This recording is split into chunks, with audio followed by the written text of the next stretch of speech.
Hello, everybody. Scott Golden here with the World Class Championship Wrestling Review Series. We closed the month of August 1986.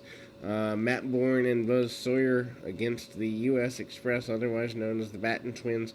I've mentioned before, I will mention again, have difficulty telling the Battens apart, but anyway, Bourne and Sawyer, probably your top tag team in the area.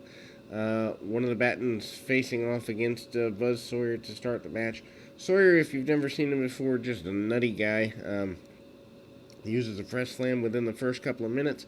Doesn't get all he wants out of it, but gets enough to manage to control his adversary early. And a roll up by one of the Battens gets things going in a good direction. Hard shot by Sawyer. Sawyer, known for hard strikes, also known for not being the safest of fellows. Big back body drop out of the corner on Sawyer. Interesting to see Sawyer start the match because generally you see the start usually being Matt Bourne. Drop kick through the ropes to the outside. Bourne finally steps into the ring about 4 minutes in.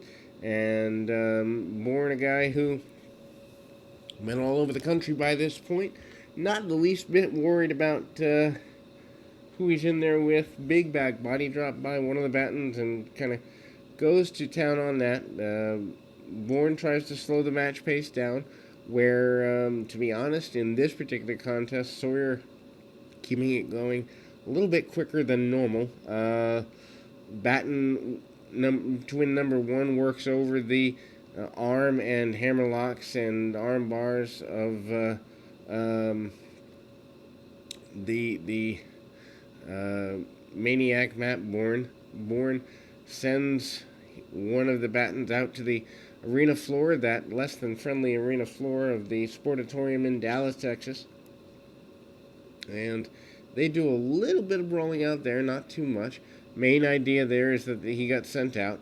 Meanwhile, we come back into the ring, and Sawyer back in with the other Batten twin. Beautiful power slam by Sawyer, who manages to spin his adversary around, I guess, towards the camera, whatever have you. Tag off to Matt Bourne. Bourne manages to hit an offensive maneuver and gain the victory. They get about 9 minutes out of the match, and then we move to an interview. Percy Pringle admits that has admitted that he wants to get even with Gary Hart. That seems to be a primary thing or issue of his concern. He brings in Joe Ledoux, to get in with Abdullah the Butcher. He also says that Chris Adams has just been holding the championship for Rick Rude. Ledoux says he doesn't want to live on his reputation. Even though he's been around the world, he hears that Texas is the best place for competition and that he wants the best competition. He doesn't want small guys. He doesn't want meaningless guys. He wants to be in front of the best and beating the best. And then they give him an enhancement match. So not quite sure how good that does, but anyway, Ledoux against Perry Jackson in an enhancement challenge. Obviously, you have to get a new guy over. He's wearing, is Ledoux the kind of lumberjack, skull cap and flannel shirt and jeans and boots. Not, your typical everyday wrestling trunks, but I don't think it matters here. In any event, we see Ledoux go heads up, some shoulder tackles early, big burly chested guy. If you've never seen Joe Ledoux, probably the best place to see him is Memphis. He does good ins and outs of Memphis. There may be some Canadian footage of him. I don't know how much Calgary footage there is, but that'd be another place you might want to look. Anyway, knee to the spine and other really basic moves. He's a brawler. He doesn't have a great deal of technical prowess, but then again, he doesn't need it. Hard forearm, almost like an axe blow to the middle of the chest, and Percy Pringle extremely happy with the victory of his man, Ledoux. Probably needs about less than 5 minutes to get this match going, and the Jackson is unable to handle the power of Ledoux. The idea is that he is a lumberjack who has unsurmountable power, manages a bear hug for several minutes.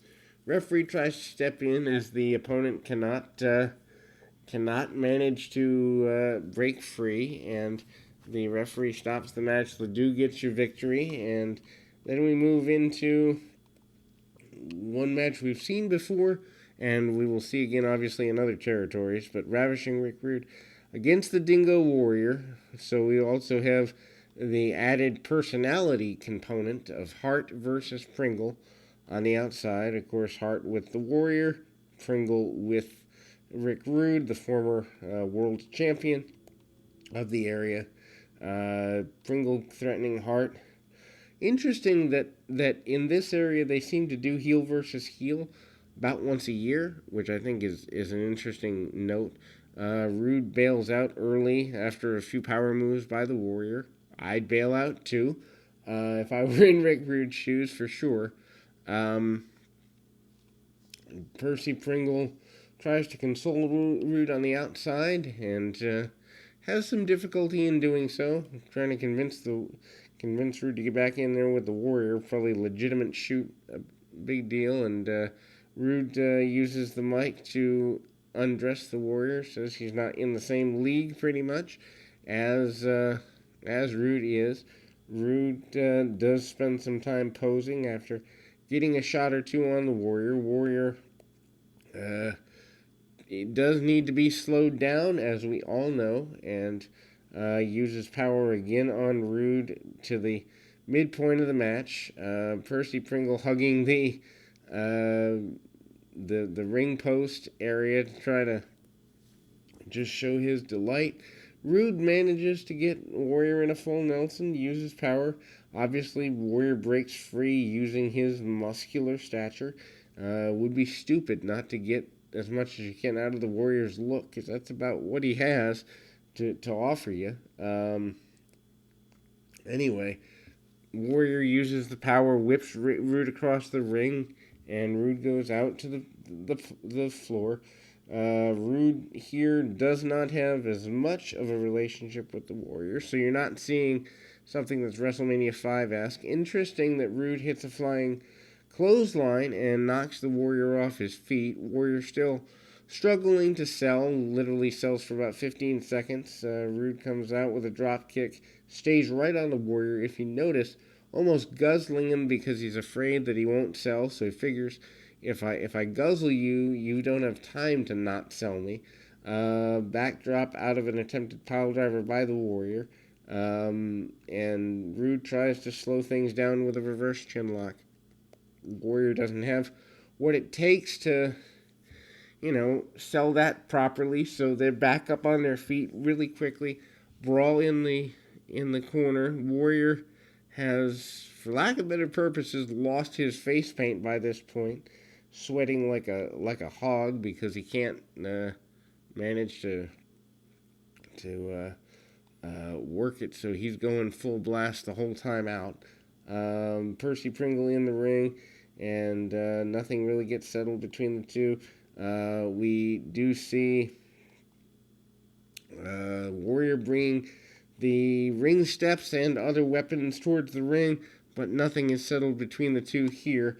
Your main event is the Grappler versus Lance Von Erich. Grappler, of course, former Texas champion. Grappler has also managed to get the second grappler, Tony Anthony, into the territory, and we kind of see a much different match than the match we've just seen, using several minutes of headlocks and front face locks. Von Erich comes up with a hammerlock, tries to get as much as he can in advantages here.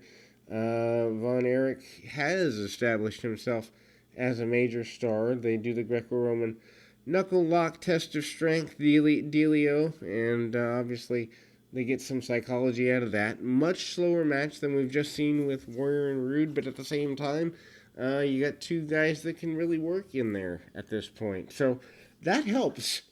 Helps a good bit. Um, you know, the benefit of a knee lift by the grappler, and then we see a big back body drop out of the out of the into the middle of the ring by Von Erich. Von Erich manages to hit a few shots. At this point, probably more pressure on him with the Von Erich name, with Kerry being out of commission. Sunset flip victory 1, 2, and 3 by Von Erich as we close the month of August here in World Class 1986.